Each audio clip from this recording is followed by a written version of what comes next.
2020 was what many call the golden era of VTubers. While it was a time rife with countless yabs and oopsies from literally every single VTuber agency, it was also a time when VTubing skyrocketed in popularity.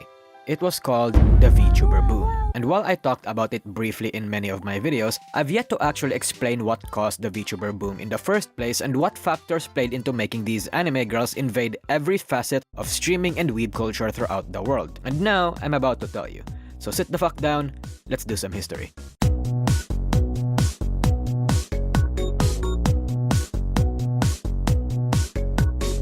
There's an odd nostalgia to be found by many people who found VTubers back in 2020. Well now, some of those fans have settled in with their oshis in either Nijisanji, VShojo, smaller VTuber agencies and indies.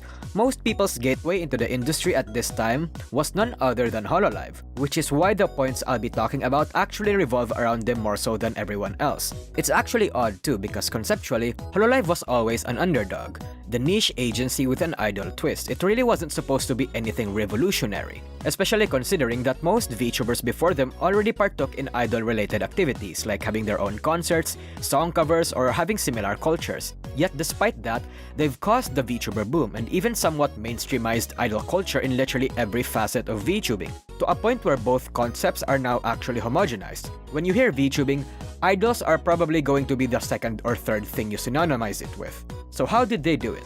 How did they cause the VTuber boom of 2020 and kickstart the golden era of VTubers?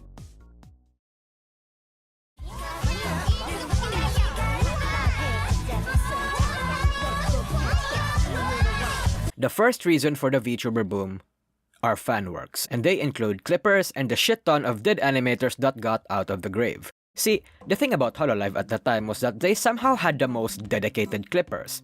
That's not to say that every other VTuber and VTuber agency didn't have clippers too, but Hololive had more that actually translated their stuff into English. And the fact that Hololive had an idol direction also made those moments actually stand out better, since the most popular clips were the stuff with them doing things that were shocking and very un-idol-like.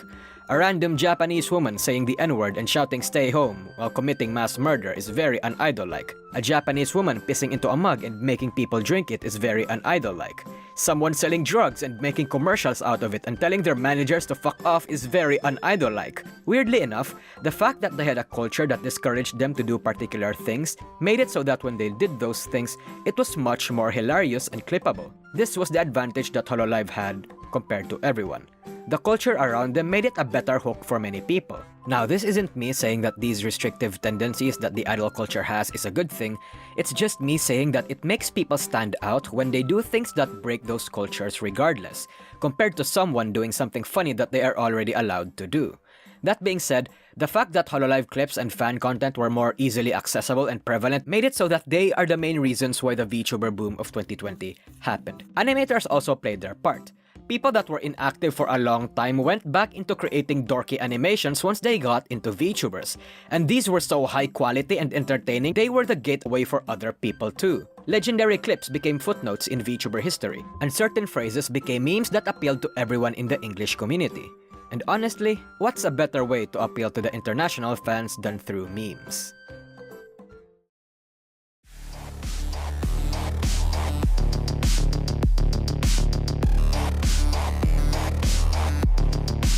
Now, COVID-19 fucked the entire world throughout 2020, forcing people to sit at their homes for most hours of the day and rely on the internet for both entertainment and professional purposes. And while smaller businesses tanked and got gutted, big tech companies skyrocketed. Netflix, Twitch, YouTube, these had significant inclines. Certain algorithms shifted and fluctuated, until eventually, it found a Hololive clip that was getting really high engagement from a particular sect in the internet. Then the YouTube algorithm started sharing those clips with many people and received the positive response it needed to promote them widely. In the end, what happened was YouTube and the VTuber algorithm's wet dream. The fact that clips were also translated into English also helped push it to a global audience. Earlier, Hololive also had a collab with Azure Lane, which I've said kickstarted Hololive's popularity in certain weeb circles and made it so that they were already familiar to many people, be it in Japan, China, and in English-speaking fan bases all over the world.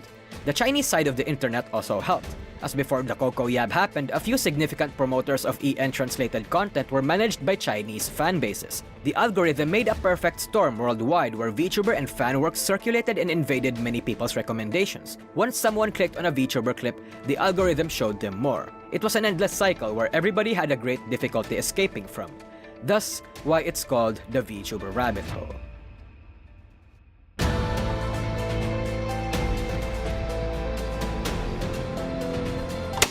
As I was writing this video, I originally wrote that Hololive EN was the main reason for the VTuber boom of 2020. And in a few ways, that's definitely true. Myth came at the perfect time when the EN fanbase was starting to peak and when the demand for EN VTubers was starting to get loud. While EN VTubers existed way before Myth, like Melody, Nianners, and even Sundaria, it was their groundbreaking debuts and massive collective success that told the world that VTubers are here to stay. But then I thought, it's not actually the Myth members themselves that's the reason. It was the English culture that was growing in Hololive. I've said this before, but Hololive was really the only VTuber agency in the world that could have started the international VTubing scene. If literally any other VTuber company started an English branch first, they wouldn't be even remotely popular or explosive as Myth was, because they didn't have a significant English fanbase and culture. So with that in mind, the real reason EN VTubing got mainstream wasn't because of Myth. Myth was just the one that kicked it off and expanded it to new heights. So it got me thinking, what even started this English culture in Hololive? What cultivated it? Something made the foreign fans stay. Something exemplified the appeal of Hololive to English viewers, gave them a reason to stay, catered to them. Something set the prelude and laid out the carpet for Myth to take over the world. Something was responsible for the EN VTubing scene in Hololive. And then I realized it. It's not actually something, it was someone.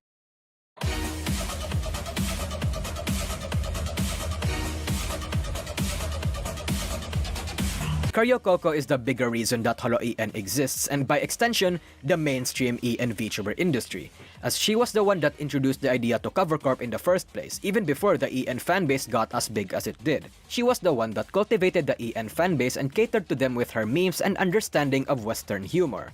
As someone that represented the appeal of Hololive in the first place, Coco was at the center of the English VTuber culture. I know it's annoying that I sound like a broken clock for how many times I've sucked Coco's cock, so let's move on. Without any of these aspects of 2020 coming at the right place at the right time, the VTuber boom wouldn't have happened. VTubing would have only been a phenomenon exclusive to Japan and China, and while I think it would have found its way to the West eventually, and perhaps in a different way, I honestly wouldn't prefer a VTuber boom that happened aside from this. All of these factors led to the popularization of a brand new genre of streaming and entertainment in the Western side of the internet. And with such a fresh and novel concept up and out there, people couldn't help but be curious about the trend and accidentally fell down the hole. So yeah, this was the golden age of VTubers to many people. The time when the VTuber boom happened, the time when the honeymoon period was at its peak. And while many miniature booms have happened since then, like Gloxium, Kobo, and Salome's entry, we haven't really seen something like this happen since. People think the industry is stagnating now, but that's not really the case. After every boom, they always drop down after the hype is over. Stabilizing is the proper word for what's happening in the VTuber industry. It's still growing, but in a relatively slower pace than before. There will be more miniature booms in the future, but I don't think there will ever be one that was as big and impactful as the boom of the golden era.